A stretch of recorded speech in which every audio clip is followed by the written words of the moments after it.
Bonjour et bienvenue au deuxième épisode du balado au cœur de Charlemagne. Dans ce deuxième épisode, vous aurez la chance d'écouter 3 chroniques. La chronique littéraire avec Madame Haynes, la bibliothécaire au primaire, ainsi que 2 élèves de 6e année.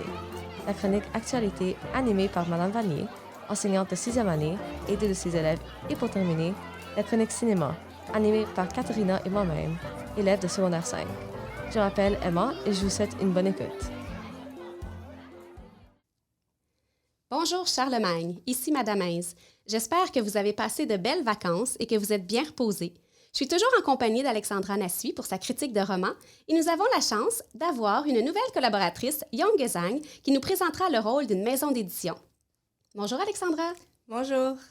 Cette semaine, Alexandra a lu pour nous 3 romans de Prisca Poirier. Pourquoi? Parce que Mme Poirier rendra visite à nos élèves de la 5e année le 1er décembre prochain lors d'une animation virtuelle. Prisca Poirier, née à Granby en 1977, est une écrivaine et enseignante québécoise. Elle a vécu à Drummondville à partir de 1990. On lui doit notamment la série Le Royaume de Lénacie, vendue à environ 70 000 exemplaires au Québec et en Europe. Elle est aussi l'auteure de la série Seconde Terre ainsi que de la collection Les Éternels.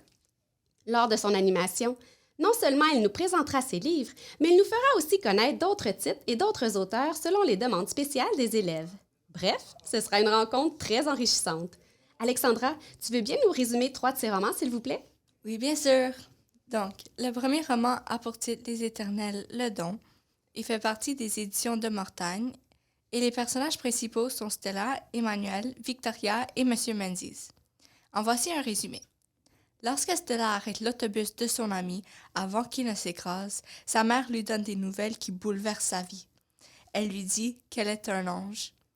Forcée à se cacher des démons, elle se réfugie dans une école pour anges où elle se fait des nouvelles amies et découvre qu'elle a plein de dons angéliques. Elle apprend aussi que sa mère lui a laissé plein d'indices pour qu'elle découvre un secret caché. À qui peut-elle faire confiance dans ce monde de bien et de mal? Le deuxième roman a pour titre Seconde Terre, tome 1, prénommé La Fuite. Il fait partie des éditions de Mortagne et les personnages principaux sont Ben, Jacob, Ariane, Zara, Micah et Edmond. En voici un résumé. Ben vit dans le 22e siècle comme tout autre enfant normal, jusqu'à ce qu'il accidentellement arrête le temps pour sauver sa famille d'une catastrophe. Lui, ses parents et son frère fuient pour ne pas se retrouver dans les griffes de Zara, une femme qui veut créer une armée sur la 2e terre habitable prénommée Iske. Si vous êtes les fans de science-fiction et de mystère, Seconde Terre est le livre pour vous. Le 3e et dernier livre a pour titre Le Royaume de Lénacie, les épreuves d'Alec. Il fait partie des éditions de Mortagne et les personnages principaux sont Marguerite et Gab. En voici un résumé. Marguerite habitait avec sa famille adoptive depuis qu'elle avait 1 an. Pour son 14e anniversaire, elle va à la plage avec ses parents et rencontre un étrange individu prénommé Gab, qui lui dit que sa mère, sa vraie mère, est sirène et qu'à ses 14 ans, Marguerite devait se rendre sous la mer pour participer à des épreuves qui détermineront les prochains souverains du royaume de Lénacie. Avec l'aide de son frère jumeau, Marguerite essaie de battre ses cousins compétitifs qui n'arrêteront à rien pour la voir perdre. Bienvenue dans le royaume dangereux et plein de surprises de Lénacie. Merci beaucoup. N'oubliez pas de vérifier la page Facebook de l'école. Vous y trouverez une photo souvenir de cette belle rencontre. Merci Alexandra. J'ai déjà hâte à ta chronique du mois de décembre où tu nous donneras des suggestions de lecture pour les vacances de Noël. Ça me fait plaisir. Voici maintenant le moment de vous présenter notre nouvelle collaboratrice, Young Zhang. Bonjour Young. Bonjour, Young, j'aimerais que tu prennes un instant pour te présenter à nos auditeurs. je suis en 6e année orange. Moi, ce que je préfère, ce sont les livres d'horreur. Merci. De ton côté, tu vas nous aider à comprendre les étapes d'un livre, de l'écriture jusqu'à notre table de chevet. En effet, Madame Hayes, une fois un livre terminé, il peut s'écouler d'environ 1 an avant qu'on puisse le retrouver dans une librairie. Lorsque l'écriture est terminée, on ne parle pas encore d'un livre, mais bien d'un manuscrit. L'auteur le remet à plusieurs maisons d'édition pour avoir la chance d'être au moins choisi par un. Ensuite, le ou la directeur ou directrice littéraire va ajouter des éléments pour enrichir encore plus le manuscrit. Puis, il passe dans les mains d'une ou de plusieurs personnes pour corriger des petites fautes inoffensives. Le graphiste joue un rôle quand même assez important. Il réalise la mise en page du texte. Les illustrateurs, de leur côté, dessinent des pages, couvertures, ainsi que les illustrations dans le livre. Enfin, il est temps de le faire publier. La maison d'édition va publier d'environ 1000 à 3000 livres. Merci beaucoup, c'était très intéressant et je suis certaine que tu as répondu à plusieurs questions. Qui sait, peut-être auras-tu donné envie à certains élèves d'envoyer leurs manuscrits à une maison d'édition. Merci à tous pour votre écoute et à très bientôt. Au revoir! Bonjour, je m'appelle Madame Vanier, je suis enseignante en 6e année et ça me fait plaisir de participer pour la première fois à une chronique Les actualités de la 6e année. Aujourd'hui, je suis en compagnie de deux de mes élèves de ma classe, Kayla et Alexia. Et en fait, elles veulent nous parler un peu d'une exposition scientifique sur les oiseaux qui a eu lieu la semaine dernière au collège. Mais bon, avant qu'on commence, j'aimerais ça, les filles, que vous vous présentiez un petit peu. Donc, bonjour, je m'appelle Kayla Yakubhana. Je suis en 6e année jaune et ma matière préférée à l'école, c'est les mathématiques. Bonjour, je m'appelle Alexia Remington-Perron. Je suis en 6e année jaune, puis ma matière préférée est le français. Et pour commencer, les filles, est-ce que vous pourriez nous expliquer un peu c'est à quel moment que le projet vous a été présenté et c'était quoi les consignes au départ? C'était quoi les différentes étapes du projet? OK. Donc, premièrement, le projet nous a été présenté au début d'octobre, plus précisément le 7 octobre. L'explication qu'on a trouvée la plus importante au début, c'était de la durée, de combien de temps va durer l'exposition, quand on parle. Donc, c'était de 2 à 4 minutes. On a trouvé des moyens de parler d'une façon assez équitable et de distribuer les tâches. Il fallait faire aussi un PowerPoint à présenter à la classe. Donc, la première étape était de choisir un partenaire. Moi et Alexia, on s'est choisi, bien sûr. Après, il fallait choisir un oiseau. L'épervier brun, l'oiseau qu'on a choisi, était notre deuxième choix, mais notre premier choix était l'aigle royal. Maintenant, on est très contente qu'on a choisi l'épervier brun. Il fallait ensuite faire une présentation et le présenter à la classe dessus un PowerPoint. Et bon, à partir du moment où vous avez eu ces consignes, comment vous avez réparti votre travail entre vous? Comment vous êtes organisés dans votre équipe? Donc, quelques journées après les consignes données, Alexia est venue chez moi. Puis, on a fait une fiche pour organiser les tâches, puis organiser les tâches équitablement. Puis, il fallait faire une recherche sur Internet dessus l'épervier brun qui est notre oiseau. Puis, il fallait suivre aussi plusieurs consignes. Puis à la fin de notre PowerPoint, on est arrivé avec 11 diapositives, qui est quand même vraiment bon. Et pendant que vous prépariez votre projet, est-ce que vous avez eu des difficultés, des choses qui ont été plus compliquées à compléter là, dans le projet? La difficulté la plus dominante était qu'on n'avait pas le droit de mémoriser un texte parce que Alexia et moi, lorsqu'on fait des oraux, on aime préparer les textes puis les mémoriser. Aussi, une autre difficulté, c'était comme dessus Internet, il y avait plusieurs bugs aussi. Donc, quand on écrivait, genre, c'était quoi la couleur des yeux de notre oiseau, ça nous donnait comme des ponts. Donc, on était comme, qu'est-ce qu'on fait avec ces informations-là? Donc, c'est une autre difficulté. Super. Et bien, finalement, est-ce que vous êtes fiers de votre travail? Donc, malgré ces difficultés-là, puis toutes les étapes, là, est-ce qu'il y a une partie dont vous êtes plus fiers que les autres? Oui, on est vraiment fiers de notre travail. Beaucoup d'élèves étaient attirés à notre pancarte. Puis, à la fin de comme chaque fois qu'on présentait notre pancarte, ils étaient comme « Ah, c'est tellement bon, merci beaucoup, passez une belle journée. » Donc, ouais, on est vraiment fiers. Il y avait aussi des jeux interactifs et des questions qu'on avait données à la fin. Puis, ils répondaient super bien, qui voulait dire qu'ils avaient vraiment écouté notre présentation orale, qui nous a fait plaisir parce que ça veut dire qu'ils nous écoutaient attentivement.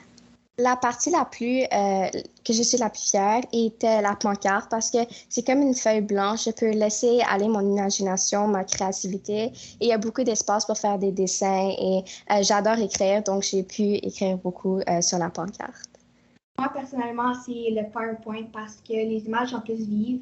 Je trouve que l'éclairage est meilleur aussi. Puis l'écriture, elle est plus voyante. Donc, quand on parle dessus la pancarte, c'est un peu plissé à cause de la pancarte. Donc, dessus, le PowerPoint, c'était plus droit puis plus beau en même temps, mais j'aime vraiment aussi la pancarte. Je vous entends faire la différence justement là, entre la fiche et le PowerPoint. On n'a peut-être pas parlé de cette partie-là du projet, mais c'est juste qu'il y avait 2 étapes dans le projet. On avait l'oral en classe, mais on avait aussi l'exposition dans l'auditorium, qui était finalement le produit final de la recherche. Donc, si vous aviez à comparer les deux, hein, est-ce que vous avez préféré, pas préféré, est-ce que vous avez trouvé plus ou moins stressant de faire votre exposé en classe qui ressemble plus au modèle où vous êtes habitué ou faire votre exposé dans l'auditorium qui était devant des petits groupes mais de plusieurs niveaux différents? Moi, j'ai trouvé que c'était moins stressant parce que on parlait aux plus jeunes, puis c'était comme une conversation normale. Aussi, c'était plus interactif qu'un oral, parce que durant un oral, c'est tout le monde qui te fixe, puis comme la classe est silencieuse, t'es la seule personne qui parle. Mais durant l'auditorium, il y avait plein de personnes qui parlaient, puis les élèves ne fixaient pas, ils regardaient partout dans l'auditorium. Donc, je trouve que c'était moins stressant. Pour la même année de Kayla, c'est plus facile de parler avec genre 6 ou 5 groupes de personnes que 35 élèves qui nous regardent avec les gros yeux, genre. Puis il faut qu'on fasse notre oral devant nous, genre pas stressé, faut pas qu'on dise n'importe quoi. Donc ouais, je trouve ça aussi que c'est comme meilleur avec plusieurs petits groupes que devant la classe. Puis pendant que vous faisiez justement là, la présentation, comment vous vous sentiez? Est-ce que vous étiez plus nerveuse avant et finalement par la suite vous étiez plus à l'aise une fois que vous aviez commencé ou c'est ça, finalement, comment vous vous sentiez pendant, là? Avant, on était comme vraiment stressés, mais en même temps, on avait vraiment hâte. Puis comme pendant, on était vraiment relax, on était calme, on était occupés, on leur parlait. C'était vraiment relax parce que c'était pas comme tu es là pour réciter ton oral. C'était comme si tu as une conversation normale avec les élèves. Puis aussi, genre, pendant le rang, on était comme en train de parler, puis on était comme « Oh my God, je suis tellement stressée, j'ai tellement hâte, puis j'ai même moi, mais j'étais tellement excitée. » Donc, c'était super amusant à faire.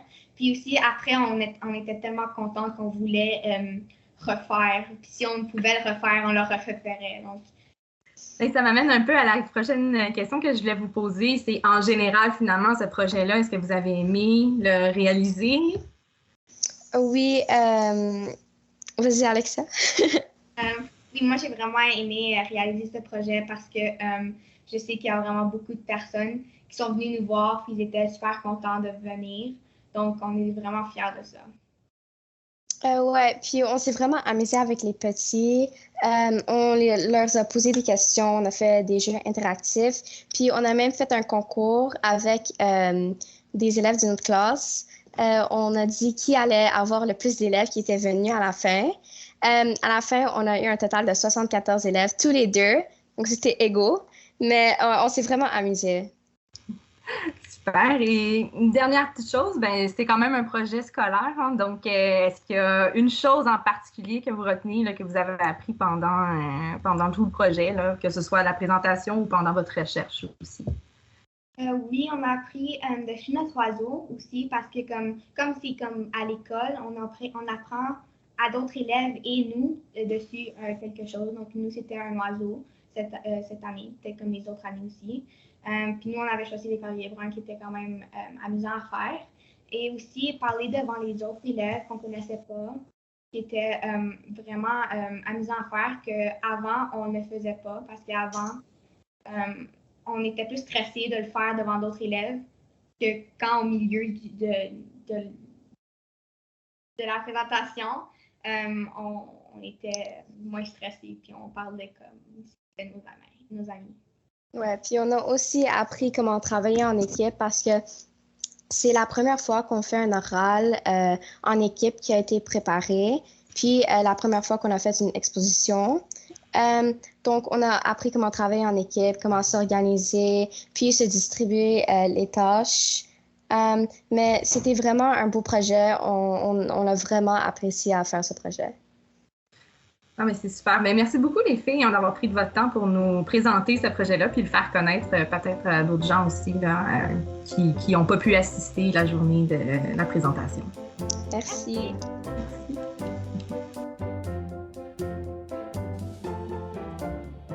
Salut Emma Bonjour Katrina. et bienvenue au Chronique Cinéma. Alors Emma, qu'est-ce que tu as regardé durant la semaine de relâche? Eh bien, durant cette semaine, j'ai regardé le film Love Hard. Oui, j'ai entendu que c'est une comédie romantique qui vient des États-Unis. Oui. En effet, puis ça faisait partie aussi du top 10 des films sur Netflix au Canada pendant quelques semaines. Ah oui, en fait, le film est sorti le 5 novembre 2021 après avoir été tourné à Vancouver et réalisé par Netflix. En passant, ce film n'est pas recommandé pour les enfants, mais c'est un film qui est généralement classé pour les jeunes adultes. Alors, c'est l'histoire de Nathalie qui, après avoir eu un match avec Josh sur l'application Tinder, décide d'aller à sa rencontre à l'autre bout du pays durant ses vacances de Noël. Arrivée à la maison de Josh, elle réalise qu'il a menti sur son apparence en mettant de fausses photos de lui sur son profil. Josh la supplie de jouer la comédie devant sa famille pendant le long congé de Noël. En échange, il lui promet de lui faire rencontrer le vrai propriétaire des photos qui s'appelle Tag. Le directeur de ce film est Hernán Jiménez, notamment connu pour ses films latins, dont El Regreso, ou en anglais The Return, qui a gagné le prix de meilleur film au New York International Latino Film Festival. La compagnie de production est Wonderland Sound and Vision. Ils sont connus pour son émission très populaire Supernatural et les films dont The Duff, I Feel Pretty, The Babysitter et Tall Girl. Love Hard est un film d'une durée de 105 minutes. Les acteurs qui jouent dans ce film sont bien connus, dont Nina Dobrev jouant Nathalie, connue pour son rôle dans The Perks of Being a Wallflower et The Vampire Diaries, ainsi que Jimmy O Yang jouant Josh, populaire à cause de ses rôles dans New Girl, Criminal Minds et The Lego Movie 2, The Second Part. Finalement, Darren Burnett qui joue Tag, connu comme Paxton dans Never Have I Ever. Donc, Emma, en sachant que ce film a eu 50% sur Rotten Tomatoes, est-ce que tu donnerais la même opinion sur ce sujet? OK, donc c'est acceptable, OK? Mais il y a des points qu'il faut améliorer. Point numéro 1, les noms, OK? Les noms sont comme... OK? Je vais pas très original, Ouais, je vais pas dire... mais non, ce que je voulais dire, c'est que le nom Tag, vraiment, il y a tellement de noms masculins qu'on peut utiliser. Tag. Ouais, je suis d'accord avec toi. Comme Et aussi, ça sort un peu de nulle part. Là. Aussi, Chip. Pourquoi Chip? Pourquoi pas Matthew?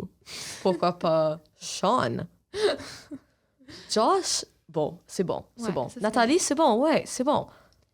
Mais quand Chip. même, sont des noms quand même très connus. Il manque un peu quelque chose pour les noms. Ouais, là. mais comme quand tu penses à Tag, OK, je pense à Tag, je pense il est pas très Le jeu Tag.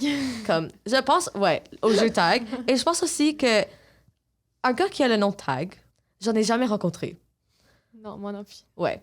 Donc j'ai comme pas d'opinion sur des gens en vraie vie. OK. Mais Tag comme personnage, il m'énerve. Il est un peu inintéressant. Ouais, c'est ça. Donc, comme la seule chose qui est intéressante, c'est son nom. Qui n'est pas très intéressant. Ouais, c'est ça. Ouais, je suis d'accord avec toi. Puis aussi, il y avait une grosse histoire de tout ce qui était en lien avec la compagnie de production pour le film. Donc, je sais qu'on a beaucoup à dire sur ce sujet aussi. Ouais. Tall Girl. Ouais. Ouais, quand j'ai vu ça, quand j'ai vu la compagnie de production, j'ai fait ma petite recherche, OK? Ouais. Parce que si la compagnie de production est bonne, le film va être bon. Ouais, sûrement. Quand j'ai vu sur la liste Tall Girl, Ouais. Il y a quand même des bons films par cette production-là, mais il y a beaucoup de films qui ont été comme stéréotypés, puis il y avait beaucoup de... Non, c'est ça. Ouais. Comme The Duff, c'est magnifique. Ouais. Comme c'est vraiment un bon film.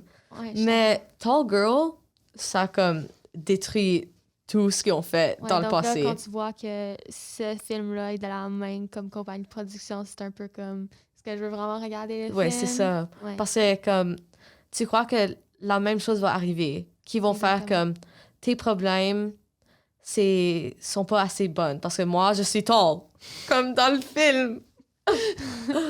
Oh my God, non. OK, il faut revenir au vrai film maintenant. Qu'est-ce que t'en as pensé? Je sais que c'est pas de ton style de ce film-là, mais vu qu'on l'a vu dans le top 10 des choix sur Netflix, on voulait essayer de regarder, voir comment ça allait être, mais c'était pas vraiment une de mes préférées, même pas comme dans la liste que je regarderais à un moment donné, là. Ouais, comme après l'avoir vu, j'étais comme, pourquoi c'est dans le top 10? Ouais. Mais je me souviens que les top 10 de Netflix, c'est juste comme ce qui est regardé le plus souvent et non comme dans le film. Exactement. Oui, il y avait comme des bons points. Comme ça aborde le sujet que le fait qu'il y a des gens qui se font comme catfished si souvent, ça arrive comme à tous les jours. Ouais, Donc, exactement. j'aime qu'ils ont comme abordé ce sujet, comme oui, c'est comme le thème principal. Ouais. Mais j'ai aimé ça. J'ai aimé comment ils l'ont démontré que oui, le gars derrière toutes ces images qui sont fausses, il est gentil, mais ça arrive pas toujours. Mais c'est bon de voir comme le bon côté des choses. Ouais, puis je pense aussi que c'est un bon sujet parce qu'il y a plusieurs personnes, ça arrive à plusieurs personnes. Donc, il y a plusieurs personnes qui ont aimé pour pouvoir avoir comme un autre point de vue sur le sujet. Puis c'est aussi assez intéressant. Mais je pense que principalement, beaucoup de personnes l'ont regardé à cause des acteurs qu'ils aiment dans dans d'autres séries ou d'autres films. Ouais, mais j'ai aussi aimé l'amitié entre Nathalie et Josh. Ouais. Puis, au début, elle... OK, était vraiment je fâchée. comprends, elle était fâchée. Ouais. Comme, elle l'aimait, mais son apparence, c'était pas le même. Mais comme la façon dont il s'aidait, j'ai vraiment aimé ça. Plus comme tout qui est par rapport à Noël, ça a vraiment ajouté beaucoup de bonheur. C'est ça, comme elle a gagné une autre amitié comme avec tout ce qui était arrivé. Donc, c'était vraiment bien voir ça. C'était vraiment intéressant. Leur amitié à la fin, comme j'ai vraiment aimé ça. C'était une de mes parties préférées du film. Là. Ouais, c'est ça. Ouais. Merci d'avoir écouté notre balado sur la chronique cinéma. On espère que vous avez bien aimé les sujets dont nous avons parlé. Emma, est-ce que tu as des autres émissions ou d'autres films à recommander, peut-être? Oui, donc si vous êtes encore intéressé au Top 10 Canada sur Netflix, il y a une émission qui est très populaire en ce moment. C'est une émission par rapport aux jeux vidéo qui s'appelle Arcane. Donc, c'est le jeu League of Legends et c'est juste animé à vie. Oui, encore une fois, ça ne serait pas recommandé pour les enfants, mais je pense que ça serait assez bon. Moi aussi, il y a aussi Red Notice qui est dans le top 10 en ce moment, avec beaucoup d'acteurs très célèbres. Donc, je pense que ça serait intéressant de voir ça aussi si vous voulez voir d'autres films du top 10. Oui. Cela conclut notre deuxième épisode. J'aimerais remercier tous nos invités d'aujourd'hui et je vous dis à la prochaine pour un autre balado au cœur de Charlemagne.